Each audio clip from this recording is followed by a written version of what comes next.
Hello guys, good morning. এখন তো সকাল হয়ে গেছে।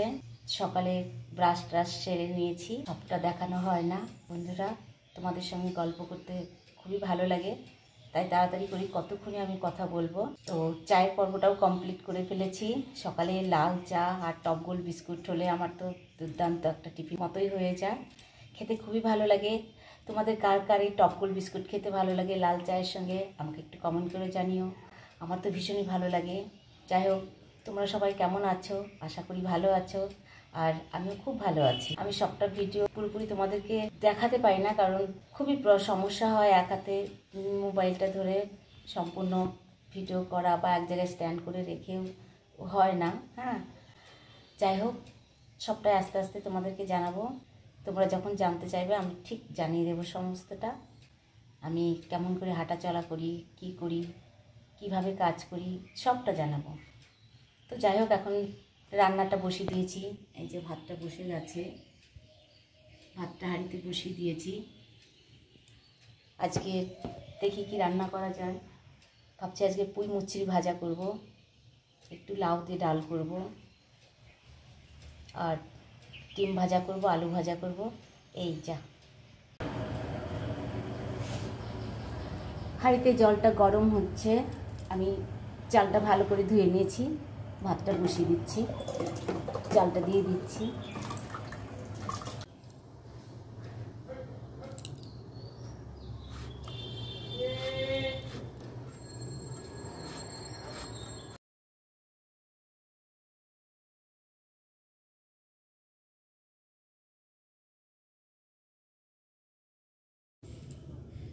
আর এই দেখো বন্ধু, তোমাদের সঙ্গে গল্প করতে করতে বাকি কাজ সারতে সারতে আমার ভাতটাও প্রায় হয়ে গেছে।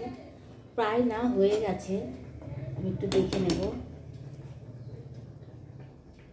হ্যাঁ, হয়ে গেছে। এখন আমি ভাতটা নামিয়ে নেব। জানো তো বন্ধুরা, সবচেয়ে রান্নার বড় কাজ হচ্ছে এই ভাতের হাঁড়ি উল্টানো, ভাতের মাড়টাকে ছেঁকে নেওয়া। এই কাজটা সবচেয়ে কঠিন কাজ। এবার আমি কড়াইটাকে এই দিকেই দিয়ে দেব। আমার ডালটাও প্রায় হয়ে গেছে, ফুটতে শুরু করেছে। ওই দেখো,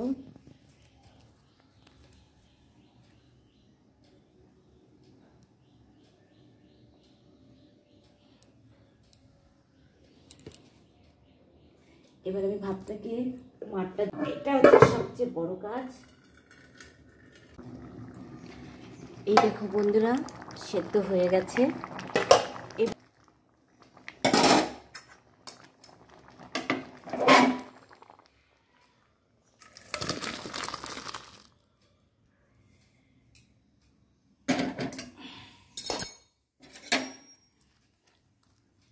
লাউ ডাল যেমন করে ঠিক তেমন না, লাউগুলো কুচি কুচি করে দিয়েছি, দু একটা উচ্ছে দিয়েছি, বেশি দেওয়া যাবে না, হালকা করে। এবার ফুটিয়ে নামিয়ে নিয়ে এবার আমি তেল করব। তেল করার মধ্যে এই দেখো 5 ফোড়ন নিয়েছি। 5 ফোড়নের মধ্যে জিরে আর রাঁধুনি খুব একটা ছিল না, আর এই দুটোর মানে সেন্টটা খুবই ভালো লাগে, যার জন্য আমি একটু এক্সট্রা করে একটু মিশিয়ে নিয়েছি। যাই হোক, এখন আমি তেল সোমবার করে নেব। কড়াইটা চল, এই দেখো বন্ধুরা,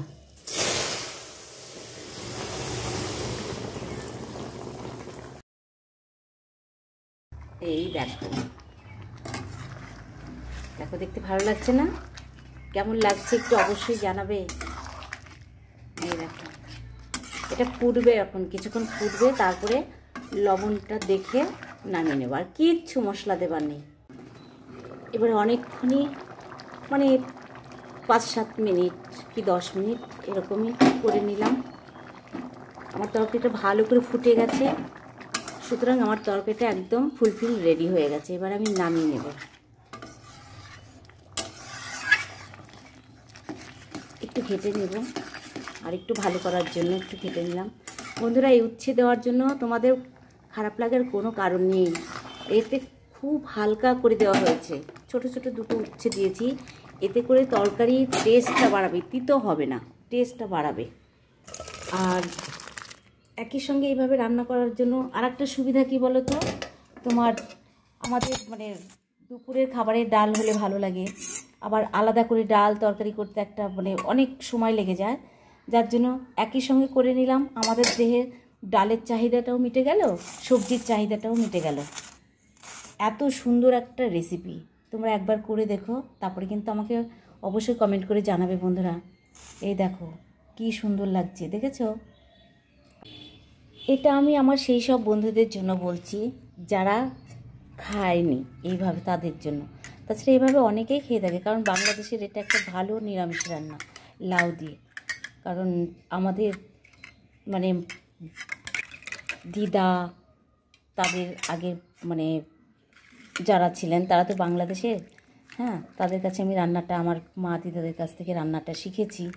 তো ওই জন্যই বলছি, অনেকেই খেয়েওছে, নাহলে আমি কেন কী করে করতে পারবো বা পারলাম। আমি এটা বলছি সেসব বন্ধুদের জন্য যারা এখনও এইভাবে রান্না করে খায়নি, সেসব বন্ধুদের জন্য আমি এই কথাটা বলছি। এবারে আমি পুঁই মুচড়িটা ভেজে নেব। তার জন্য পেঁয়াজ কুচি নিয়েছি, আলু দেবো বলেছিলাম বন্ধুরা, মতটা চেঞ্জ হয়ে গেল, আলু আর দিলাম না।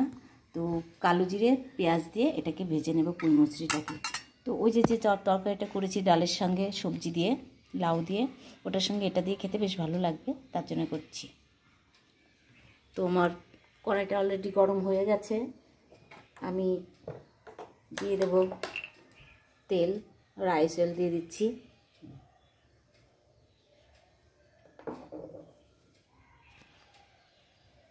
তেলটা গরম হোক, এরপর কালো জিরে দিয়ে দেব।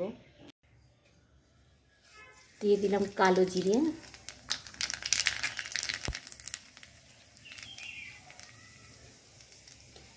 দিয়ে দেবো পেঁয়াজ কুচি,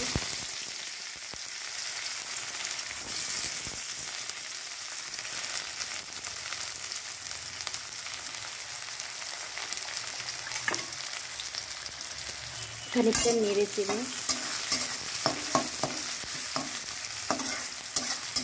খুব একটা ভাজবো না, কারণ পেঁয়াজের সঙ্গে পুঁই মুচড়িগুলোও ভাজা হবে, একই সঙ্গে ভাজা হবে। এবার আমি দিয়ে দেবো পুঁই মুচড়িগুলো, দেখবে সব লাল হয়ে গেল, পেঁয়াজ কুচিগুলোও লাল হয়ে যাচ্ছে, দেখতে দারুণ লাগে। যার জন্য এটা আমার দেখানোর ভীষণ ইচ্ছা। আমি জানি তোমরাও ওইভাবে করো, কিন্তু আমি যেহেতু করছি তাই আমিও একটু দেখে নিই, ভালো লাগবে, এই আর কি, আর দেখি না। সত্যি তোমাদের আর একটা কথা বলতে ভুলে গেছি, এই রান্নার সবচেয়ে বড় কঠিন কাজ বলেছিলাম না, ভাতের হাঁড়িটা ওপর করা, তার সঙ্গে আমার মনে হয় আর একটা কাজ খুব কঠিন। কোনটা বলো তো? কী বলো তো? পেঁয়াজ কাটা। বাপরে, পেঁয়াজটা দুঃখ দেয়, চোখে জল ধরেই রাখা যায় না, এত কষ্ট। এই যে পেঁয়াজটা কুচিয়েছি, বহু কষ্টে কুচিয়েছি। তো আমারই মতো সবারই এরকম কষ্ট হয় আমি জানি। তো আমার মনে হয় সবাই আমার এই কথাটাই সাপোর্ট করবে যে হ্যাঁ, পেঁয়াজ কাটাটা একটা কঠিন বড় কাজ। তোমরা বুঝে নাও, দেখে নাও। আর হ্যাঁ বন্ধুরা, ভাজার পর পুঁই মুচড়িগুলো কেমন হলো দেখতে তা একটু দেখিয়ে দিই। এই দেখো,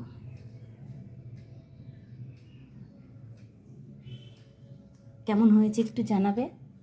আর দেখো, পুঁই মুচড়ি ভাজতে গিয়ে আমার কড়াইয়ের অবস্থা কী হলো, পুরো কড়াইটাই প্রায় লাল হয়ে গেছে। এখন বাকি রান্নাগুলো খুব ভালো করে কড়াইটা না ধুলে কড়াই যাবে না, দেখো কেমন হয়ে গেছে।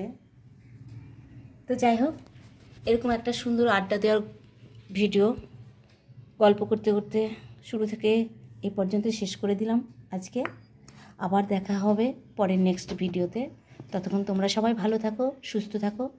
Thank you.